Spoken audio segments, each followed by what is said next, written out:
किसान, बदलते भारत की शान।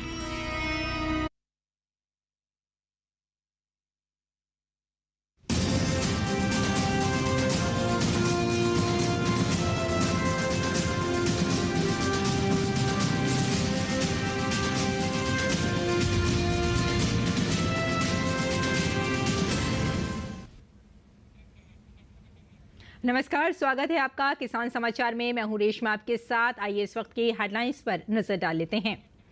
राष्ट्रपति द्रौपदी मुर्मू ने नई दिल्ली में पर्यावरण पर 2 दिवसीय राष्ट्रीय सम्मेलन का किया उद्घाटन। सम्मेलन में पर्यावरण से जुड़ी चुनौतियों और प्रबंधन पर होगी गहन चर्चा।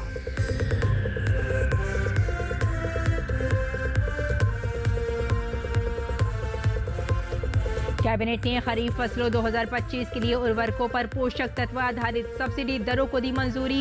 किसानों को उचित दरों पर उर्वरक उपलब्ध कराने के लिए खरीफ 2025 के लिए दी जाएगी कुल 37,216 करोड़ रुपए से अधिक की सब्सिडी।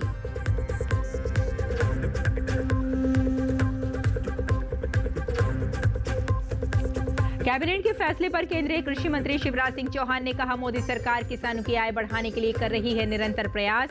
आय बढ़ाने के लिए उत्पादन बढ़ाना जरूरी। किसानों को सस्ते दामों पर फर्टिलाइजर उपलब्ध करा रही है सरकार। नई दिल्ली में पॉलिसी संवाद की तरफ से आयोजित कार्यक्रम में अनुसूचित जनजातियों के लिए बने केंद्रीय योजनाओं के क्रियान्वयन पर 1 दिवसीय संवाद का आयोजन। संवाद में जनजातीय समाज, उनके समावेशी विकास, उनके लिए बनी केंद्र की योजनाओं और उनके जमीनी स्तर पर पहुंचने की स्थिति पर हुई चर्चा। और आइए विस्तार से डालते हैं खबरों पर नजर। राष्ट्रपति द्रौपदी मुर्मू ने आज नई दिल्ली में पर्यावरण पर राष्ट्रीय सम्मेलन 2025 का उद्घाटन किया। इस सम्मेलन का आयोजन राष्ट्रीय हरित अधिकरण एनजीटी द्वारा किया जा रहा है। 2 दिवसीय सम्मेलन में पर्यावरण विशेषज्ञों, नीति निर्माताओं और कार्यकर्ताओं को महत्वपूर्ण पर्यावरणीय मुद्दों पर चर्चा करने का अवसर मिलेगा। ये कार्यक्रम पर्यावरण से जुड़ी चुनौतियों पर चर्चा करने, सर्वोत्तम कार्य प्रणालियों को साझा करने और टिकाऊ पर्यावरण प्रबंधन के लिए भविष्य की कार्य योजनाओं पर सहयोग करने के लिए प्रमुख हितधारकों को एक साथ लाने के लिए एक महत्वपूर्ण मंच के रूप में काम करेगा। राष्ट्रपति द्रौपदी मुर्मू ने पर्यावरण संरक्षण पर आयोजित राष्ट्रीय सम्मेलन का उद्घाटन किया। उन्होंने कहा कि आने वाली पीढ़ियों के लिए स्वच्छ पर्यावरण की विरासत देना हमारा दायित्व है। पर्यावरण और अधिक जीवंत बनाना हमारा दायित्व ही नहीं, बल्कि हमारे लिए एक चुनौती है। ये हमारे नैतिक दायित्व है कि आने वाली पीढ़ियों के लिए हम स्वच्छ पर्यावरण की विरासत प्रदान करें। इसके लिए हमें पर्यावरण के प्रति सचेत, संवेदनशील जीवन शैली अपनानी होगी, ताकि पर्यावरण का संरक्षण तो हो ही, इसके अलावा उसका संवर्धन भी हो तथा पर्यावरण और अधिक जीवंत बन सके।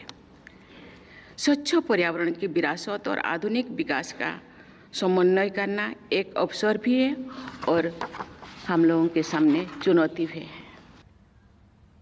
केंद्रीय कैबिनेट ने किसानों को फॉस्फेटिक और पोटैशिक फर्टिलाइजर पर सब्सिडी दी है। प्रधानमंत्री ने सोशल मीडिया साइट एक्स पर लिखा, देश भर के किसान भाई बहनों के हित में आज हमारी सरकार ने खरीफ सीजन 2025 के लिए फॉस्फेटिक और पोटाशिक फर्टिलाइजर पर पोषक तत्व आधारित सब्सिडी को मंजूरी दी है। इससे न सिर्फ अन्नदाताओं को सस्ती दरों पर उर्वरक उपलब्ध होंगे, बल्कि खाद्य सुरक्षा भी सुनिश्चित होगी। केंद्रीय कैबिनेट ने Kosi Mechi intra state link project को मंजूरी दी। इस योजना को लेकर प्रधानमंत्री ने सोशल मीडिया साइट एक्स पर लिखा, बिहार की चौतरफा विकास के लिए हम संकल्पबद्ध हैं। इस कड़ी में आज प्रधानमंत्री कृषि सिंचाई योजना के तहत Kosi Mechi intra state link project को मंजूरी दी गई है। इससे जहां एक बड़े क्षेत्र में सिंचाई के लिए पानी मिलेगा, वहीं किसान भाई बहनों की आय भी बढ़ेगी। केंद्रीय कैबिनेट ने बिहार में 4 लेन ग्रीन फील्ड और ब्राउन फील्ड पटना आरा सासाराम कॉरिडोर को मंजूरी दी। पीएम मोदी ने सोशल मीडिया साइट एक्स पर लिखा, बिहार की प्रगति को बढ़ावा। 4 लेन ग्रीन फील्ड और ब्राउन फील्ड पटना आरा सासाराम कॉरिडोर को कैबिनेट की मंजूरी बिहार के लोगों के लिए बहुत अच्छी खबर है। इससे आर्थिक विकास को बढ़ावा मिलेगा और यातायात में भीड़ भी कम होगी। मोदी सरकार ने कई अहम फैसले लिए हैं। केंद्रीय कैबिनेट ने इलेक्ट्रॉनिक कंपोनेंट मैन्युफैक्चरिंग स्कीम को मंजूरी दी है, तो बिहार में कोसी नदी की बाढ़ को नियंत्रित करने के लिए कोसी नदी को मेची नदी से जोड़ने की परियोजना को मंजूरी दी है। मोदी सरकार ने किसानों को खाद पर मिलने वाली सब्सिडी के लिए 37,000 करोड़ से ज्यादा की मंजूरी दी है, तो बिहार में एक नए नेशनल हाईवे को अनुमति दी गई है। देश की इलेक्ट्रॉनिक्स आपूर्ति श्रृंखला को आत्मनिर्भर बनाने के लिए मोदी सरकार ने अहम फैसला लिया है। कैबिनेट ने कुल 22,919 करोड़ रुपए की इलेक्ट्रॉनिक्स कंपोनेंट मैन्युफैक्चरिंग योजना को मंजूरी दी है। इस योजना का उद्देश्य देश में एक मजबूत इकोसिस्टम तैयार करना है, जिससे घरेलू और वैश्विक स्तर पर बड़े निवेश आकर्षित किए जा सके। इस योजना के तहत 59,350 करोड़ रुपए का निवेश आकर्षित होने की उम्मीद है, जिससे 4,56,500 करोड़ रुपए मूल्य के उत्पादों का उत्पादन होगा। इसके अलावा इस योजना से 91,600 लोगों को सीधे रोजगार मिलेगा, जबकि अप्रत्यक्ष रूप से भी बड़ी संख्या में रोजगार के अवसर सृजित होंगे। इलेक्ट्रॉनिक्स मैन्युफैक्चरिंग में पिछले 10 वर्षों में ऐतिहासिक ग्रोथ हुई है। ये ऐतिहासिक ग्रोथ अगर आप नंबर्स में देखना चाहें, प्रोडक्शन 10 वर्षों में 5 गुना बढ़ा है, 5 टाइम्स 17% CAGR। एक्सपोर्ट बढ़ा है 6 गुना। Now electronics has become among the top 3 items in the export of goods. और केवल इस स्कीम से डायरेक्टली एम्प्लॉयमेंट जनरेट होगा करीब 1 लाख। इस योजना में विभिन्न कंपोनेंट्स और सब असेंबली के लिए अलग अलग प्रोत्साहन दिए जाएंगे। इसकी अवधि 6 साल की होगी। इसके साथ ही एक अन्य अहम फैसले में कैबिनेट ने खरीफ फसलों 2025 के लिए उर्वरकों पर पोषक तत्व आधारित सब्सिडी दरों को मंजूरी दे दी है।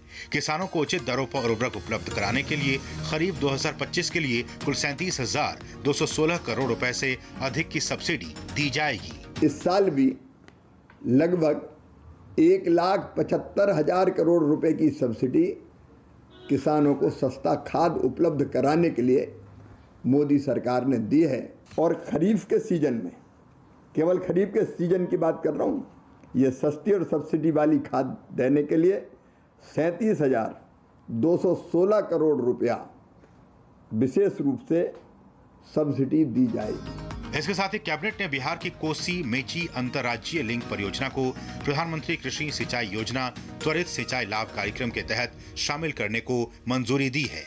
इस परियोजना की अनुमानित लागत 6,282 करोड़ रुपए से अधिक है।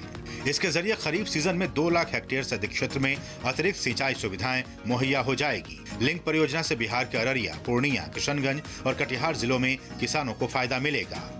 बड़े प्रोजेक्ट पे आता हूँ, बिहार में है हाईवे का प्रोजेक्ट है ये प्रोजेक्ट है पटना से सासाराम आरा होते हुए सासाराम को जोड़ने वाला प्रोजेक्ट। खास बात है, जो बहुत इंटरेस्टिंग पॉइंट है, वो ये है कि 5 नेशनल हाईवेज और 4 स्टेट हाईवेज को ये जोड़ता है। तो इमेजिन कितनी बड़ी ये आर्टरी की तरह बिहेव करेगा ये project. This will significantly reduce congestion. Project 2 phases में होगा। कैबिनेट में केंद्रीय कर्मचारियों और पेंशनर्स के महंगाई भत्ते में 2% की बढ़त की है। ये बढ़त 1 जनवरी 2025 से लागू होगी। इस बढ़त के साथ अब केंद्रीय कर्मियों का महंगाई भत्ता 55% हो गया है। इस फैसले से 6,614 करोड़ रुपए का अतिरिक्त बोझ सरकार को उठाना पड़ेगा। शैलेंद्र मिश्र के साथ bureau report, DD news. Cabinet द्वारा खरीफ फसलों 2025 के लिए उर्वरकों पर पोषक तत्व आधारित सब्सिडी दरों को दी मंजूरी दिए जाने पर केंद्रीय कृषि मंत्री शिवराज सिंह चौहान ने कहा कि मोदी सरकार किसानों की आय बढ़ाने के लिए निरंतर प्रयास कर रही है। उन्होंने कहा कि आय बढ़ाने के लिए उत्पादन बढ़ाना जरूरी है और उत्पादन बढ़ाने के लिए फर्टिलाइजर की आवश्यकता होती है और मोदी सरकार कोशिश कर रही है कि फर्टिलाइजर की कीमत नहीं बढ़े। इसके लिए केंद्र सरकार ने किसानों को सस्ते दाम पर फर्टिलाइजर उपलब्ध कराया है और जब भी फर्टिलाइजर की कीमत बढ़ती है तो उसका बोझ सरकार उठाती है और इसके लिए किसानों को खास पैकेज भी दिया जाता है। मोदी सरकार निरंतर किसानों की आय बढ़ाने के प्रयत्न में लगी है। आय बढ़ाने के लिए उत्पादन बढ़ाना भी जरूरी है और उत्पादन बढ़ाने के लिए फर्टिलाइजर की आवश्यकता होती है। तो उत्पादन तो बढ़ जाए मतलब फर्टिलाइजर उपलब्ध हो जाए, लेकिन उत्पादन की लागत घटे मतलब फर्टिलाइजर की कीमत भी किसान को ज़्यादा ना देना पड़े। ये मोदी सरकार की प्राथमिकता रही है और इसलिए जब भी फर्टिलाइजर की कीमत बढ़ती है, विशेषकर मैं डीएपी के संदर्भ में कह रहा हूं, तब किसानों पर उस बढ़ी हुई लागत का बोझ ना आए और इसलिए सरकार विशेष पैकेज देती है ताकि बढ़ी हुई कीमतों का भार सरकार उठा ले। केंद्रीय कृषि मंत्री शिवराज सिंह चौहान ने कहा कि मोदी सरकार का मंत्र है किसानों को उसके उत्पादन का उचित दाम देना। इसके लिए हमने आयात और निर्यात को भी किसान हितैषी बनाया है। मोदी सरकार का मंत्र है किसानों को उसके उत्पादन का ठीक दाम देना और इसलिए न केवल एमएसपी घोषित की जाती उत्पादन की लागत पे 50% लाभ देकर, बल्कि खरीदने की भी उचित व्यवस्था की जाती है और अगर जरूरत पड़ती है और किसान के उत्पाद की कीमत घटती है तो हम अपनी आयात निर्यात नीति को भी किसान हितैषी बनाते हैं। और केंद्रीय कृषि मंत्री ने यह भी कहा कि किसानों के पक्ष में आयात निर्यात नीति में परिवर्तन किया गया है। चना उत्पादक किसानों के हित में चने पर 10% आयात शुल्क लागू करने का फैसला भी अधिसूचना सरकार ने जारी कर दिया है, जिससे चना उत्पादक किसानों को लाभ होगा। और ये भी कहा कि 10% आयात शुल्क लगाने के कारण सस्ता चना विदेश से नहीं आएगा, इससे हमारे किसानों को उचित दाम मिलेगा। जब उत्पादन बढ़ता है तो कीमतें घटने की प्रवृत्ति रहती है, आयातित चना सस्ता ना आ पाए, इसलिए सरकार ने फैसला किया किसान को चने का दाम ठीक मिले, तो चने पर भी आयात शुल्क 10% लगा दिया गया है। मतलब अब चना अगर बाहर से आएगा 0% इंपोर्ट ड्यूटी पे आ जाए तो बड़ी मात्रा में चना आएगा और रेट और डाउन होने की प्रवृत्ति जारी रहेगी, लेकिन अब 10% आयात शुल्क लगाने के कारण सस्ता चना नहीं आ पाएगा और इसका लाभ हमारे किसानों को ठीक दाम मिलने के लिए होगा। और नई दिल्ली में पॉलिसी संवाद की तरफ से आयोजित कार्यक्रम में अनुसूचित जनजातियों के लिए बने केंद्रीय योजनाओं के क्रियान्वयन पर एक दिवसीय संवाद का आयोजन किया गया। संवाद में जनजातीय समाज, उनका समावेशी विकास, उनके लिए बनी केंद्र की योजनाएं, उनका जमीनी स्तर पर पहुंचने की स्थिति पर चर्चा हुई। चर्चा में भाग लेते हुए जनजातीय आयोग के अध्यक्ष ने कहा कि बीते सालों में पॉलिसी के जरिए जनजातीय समाज की स्थिति बदली है। देश के अनेकों राज्य करीब 85-86 जिले की हमने समीक्षा भी करी है। तो हम लोग क्या है कि मतलब सरकार की जो जन कल्याणकारी आदिवासियों की जो योजना है उसी की हम लोग समीक्षा करते हैं। मैं हमारे जो पॉलिसी संवाद जो कार्यक्रम रखा है, मैं कमीशन की ओर से उनका हार्दिक अभिनंदन करता हूं कि आपने हमारे जो देश के 11 करोड़ जो आदिवासी है उनकी चिंता करके इस कार्यक्रम को फोकस किया है। जनजातीय आयोग के सदस्य निरुपम चकमा ने कहा कि पीएम मोदी के नेतृत्व में जनजातीय समाज की स्थिति बदली है। केंद्र की योजनाओं को मजबूती से धरातल पर पहुंचाने की दरकार है। ये चैलेंजेस रहता है कि सरकार का योजना तो बनती है और लोगों तक पहुंचाने का ये चैलेंजेस जो है उसको कैसे सुलझा जाए। We have to see that the scheme reach to the people. और आज के समय में गर्मी के सीजन में किसानों के द्वारा तरबूज और खरबूजे की खेती बड़े पैमाने पर की जाने लगी है। ऐसे में जो किसान इस वर्ष गेहूं एवं अन्य रबी फसलों की कटाई के बाद तरबूज और खरबूजे की खेती करना चाहते हैं, वे इसकी बुआई और रोपाई अभी कर सकते हैं।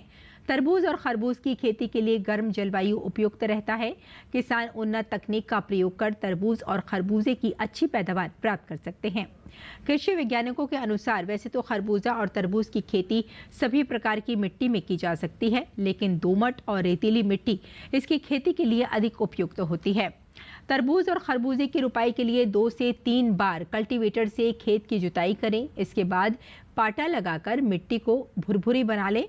अंतिम जुताई के समय 200 से 250 क्विंटल की दर से सड़ी हुई गोबर खाद को मिट्टी में अच्छे से मिलाएं। किसान खरबूजे की खेती के लिए उन्नत किस्में जैसे पूसा रसराज और पूसा मधुरस, पूसा सरदा और पूसा शरबती, पूसा मधुरिमा, अर्का जीत और अर्का राजहंस आदि किस्मों के चयन कर सकते हैं। किसान खरबूजे की बुआई के लिए प्रति हेक्टेयर 4 से 6 किलोग्राम बीज प्रति हेक्टेयर बीज का इस्तेमाल करें। कम समय में अच्छी कमाई के लिए मुर्गी पालन एक अच्छा विकल्प है। मुर्गी पालन से कम समय में ही लाखों रुपए की आमदनी कमाई जा सकती है। इसकी मिसाल बनी छत्तीसगढ़ के मुंगेली विकासखंड की महिला ज्योति राजपूत। गांव चारभाटा की ज्योति राजपूत ने मेहनत और लगन से अपनी तकदीर बदल दी है। मुर्गी पालन के व्यवसाय को अपनाकर उन्होंने न केवल अपनी आर्थिक स्थिति को मजबूत किया, बल्कि अन्य महिलाओं के लिए भी प्रेरणा स्रोत बन गई। आज वे हर महीने 1 से 1.5 लाख रुपए तक की शुद्ध आमदनी अर्जित कर रही हैं, जिससे वे लखपति दीदी के नाम से पहचानी जाने लगी हैं। और दिल्ली में हाई कोर्ट के बड़े फैसले की सुनवाई हो गई है और उन्होंने कहा कि होटल और रेस्टोरेंट खाने के बिल में सर्विस चार्ज को अनिवार्य नहीं कर सकते। साथ ही कोर्ट ने केंद्रीय उपभोक्ता संरक्षण प्राधिकरण के नियमों को सही ठहराते हुए ये फैसला सुनाया है। केंद्रीय मंत्री प्रहलाद जोशी ने इस फैसले का स्वागत करते हुए कहा कि ग्राहक चाहें तो अपनी इच्छा से सर्विस चार्ज दे सकते हैं, लेकिन इसे अनिवार्य नहीं बनाया जा सकता। मौसम विभाग ने आज पश्चिम बंगाल, सिक्किम, गोवा और महाराष्ट्र में अलग अलग स्थानों पर बारिश और तेज हवाओं का अनुमान व्यक्त किया है। अरुणाचल प्रदेश, असम और मेघालय में भी ऐसी ही स्थिति का अनुमान है। विभाग ने अगले 2 दिन के दौरान जम्मू और कश्मीर में बारिश होने की भविष्यवाणी की है। मौसम विभाग के अनुसार अगले 2 दिनों तक तेज हवाएं पूरे उत्तर भारत को प्रभावित करेंगी। वहीं राजस्थान में आंधी चलने की आशंका जताई है। साथ ही दिल्ली में भी तेज हवाओं का दौर जारी रहेगा, जिससे तापमान की बढ़ोतरी से राहत मिलेगी। और आइए अब जान लेते हैं मंडी भाव के बारे में।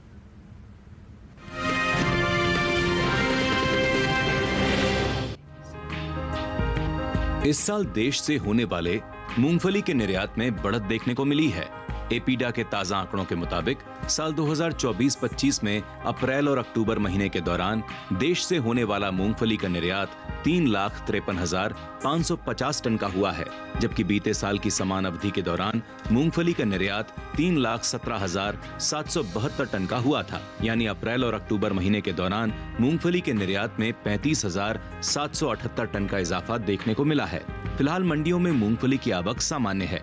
एगमार्कनेट के मुताबिक शुक्रवार को देश की ज्यादातर मंडियों में मूंगफली बिकवाली के लिए पहुंची। हाजिर भाव पर नजर डालें तो 27 मार्च को राजस्थान की बस्सी मंडी में मूंगफली का भाव था 4,260 रुपए। 28 मार्च को इसके भाव में 509 रुपए की गिरावट आई और भाव हो गया 3,751 रुपए। जबकि उत्तर प्रदेश की महोबा मंडी में इस दौरान मूंगफली के सौदों में मजबूती के साथ कारोबार हुआ। यहाँ 27 मार्च को मूंगफली का भाव था 4,680 रुपए। 28 मार्च को इसके सौदे 20 रुपए चढ़कर 4,700 रुपए पर हुए। वहीं मूंगफली की पैदावार पर नजर डालें तो कृषि मंत्रालय की ओर से हाल ही में जारी पहले अग्रिम अनुमान के मुताबिक घरेलू स्तर पर खरीफ मूंगफली की पैदावार साल 2024-25 के दौरान 103,60,000 टन होने का अनुमान जताया गया है।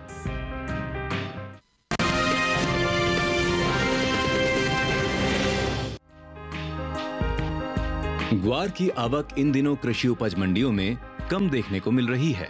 शुक्रवार को गिनी चुनी मंडियों में ही ग्वार बिकवाली के लिए पहुंची। हाजिर भाव को देखें तो एगमार्कनेट के मुताबिक राजस्थान की बस्सी मंडी में शुक्रवार को ग्वार के सौदों में नरमी के साथ कारोबार हुआ। यहां 27 मार्च को ग्वार का भाव रहा 4,750 रुपए। 28 मार्च को इसके भाव में 5 रुपए की बढ़त देखने को मिली और ग्वार का भाव हो गया 4,755 रुपए। वहीं राज्य की ही बाड़मेर मंडी में इस दौरान ग्वार के सौदों में मजबूती के साथ कारोबार हुआ। यहां 27 मार्च को ग्वार का भाव था 5,100 रुपए। 28 मार्च को इसके सौदों में 25 रुपए की तेजी आई और भाव जा पहुंचा 5,125 रुपए। बात ग्वार गम के निर्यात की करें तो भारत विश्व स्तर पर ग्वार गम का प्रमुख निर्यातक है। देश बड़ी मात्रा में दूसरे देशों को ग्वार उत्पादों के विभिन्न रूपों का निर्यात करता है। विश्व का 80% ग्वार उत्पादन भारत में होता है, जिनमें से 72% राजस्थान से आता है। भारत में प्रसंस्कृत ग्वार गम का लगभग 90% निर्यात किया जाता है। वहीं ग्वार गम के निर्यात पर नजर डालें तो एपीडा की ओर से जारी ताजा आंकड़ों के मुताबिक साल 2024 के दौरान ग्वार गम 4,17,674 मीट्रिक टन का निर्यात किया गया है। बता दें कि भारत में ग्वार गम की खेती की राजस्थान, गुजरात, हरियाणा, पंजाब, उत्तर प्रदेश, मध्य प्रदेश, तमिलनाडु, महाराष्ट्र, कर्नाटक और आंध्र प्रदेश में प्रमुख रूप से की जाती है।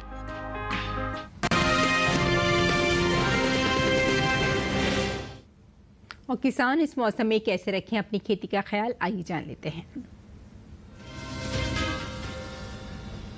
नमस्कार, आप देख रहे हैं डीडी किसान। मैं हूं एआई कृष और आज हम आंध्र प्रदेश, केरल, पश्चिम बंगाल, ओडिशा, बिहार और झारखंड में होने वाली खेती किसानी से संबंधित सलाहों के बारे में पूरी जानकारी देंगे। आंध्र प्रदेश में बढ़ते तापमान के चलते खड़ी फसलों में नमी की कमी हो सकती है, इसलिए किसानों को सलाह है कि वो सब्जियों के खेतों और फलों के बागानों में सिंचाई करें। नर्सरी में भी ज़रूरत के हिसाब से सिंचाई करें। तिल, राजमा, ज्वार, मक्का और धान के खेतों में सिंचाई की ज़रूरत हो सकती है। केरल के किसान भी खेतों में पर्याप्त नमी बनाए रखें। केले के बागों में सिंचाई करें और पौधों को सहारा देने का काम करें। पश्चिम बंगाल की बात करें तो यहाँ के पूर्व बर्धमान और हुगली जिले में तैयार सब्जियों की तुड़ाई समय पर कर लें। ओडिशा में भी तैयार सब्जियों की कटाई करें और सुरक्षित जगह पर रखें। ओडिशा के क्योंझर जिले में सरसों, राई और चने की कटाई करें। यहाँ के किसान तोरई की तुड़ाई भी करते रहें। सब्जियों के बेलदार पौधों को तेज हवा में गिरने से बचाने के लिए सहारा देने का काम करें। टमाटर के पौधों को भी गिरने से बचाएं। ओडिशा के सुंदरगढ़ और देवगढ़ जिलों में तिल की कटाई का काम करें। यहाँ के किसान प्याज की खुदाई भी समय पर कर लें। यहाँ के किसान रागी, मक्का और धान के खेतों में सिंचाई करें। बिहार में सरसों और राई की फसल को कटाई के बाद सुरक्षित स्थान पर रखें। यहाँ के किसान ग्रीष्मकालीन मूंग और उड़द की बुवाई का काम करें। झारखंड में तैयार गेहूं की कटाई करें। यहाँ के किसान तैयार सब्जियों की तुड़ाई या कटाई बिना किसी देरी के कर लें। तुड़ाई के बाद सब्जियों को छायादार जगह पर सुरक्षित स्थान पर रखें। इसी तरह कृषि और किसानों से जुड़ी हर महत्वपूर्ण जानकारी के लिए हमारे साथ जुड़े रहिए और देखते रहिए डीडी किसान। धन्यवाद।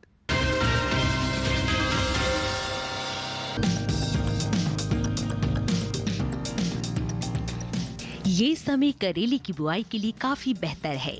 करेले की बुआई के लिए 1 हेक्टेयर के लिए 5 से 6 किलो बीज पर्याप्त है।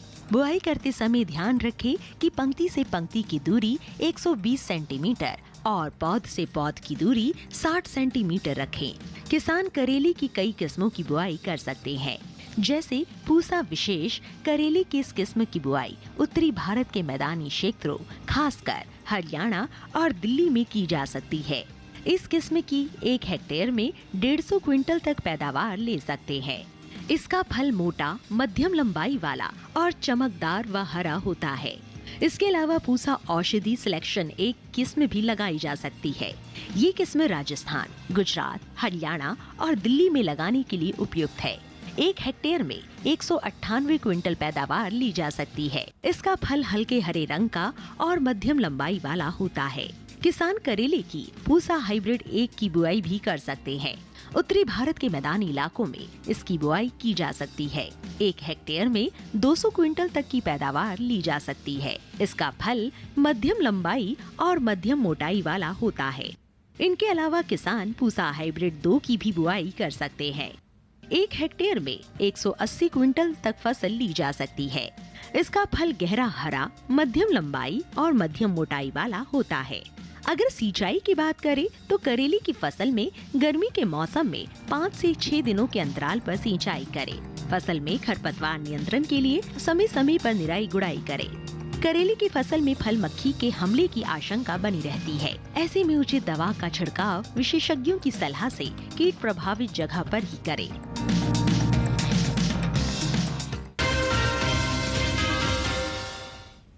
और खेती किसानी के साथ साथ आइए नजर डाल लेते हैं कुछ और महत्वपूर्ण खबरों पर। खास खबर में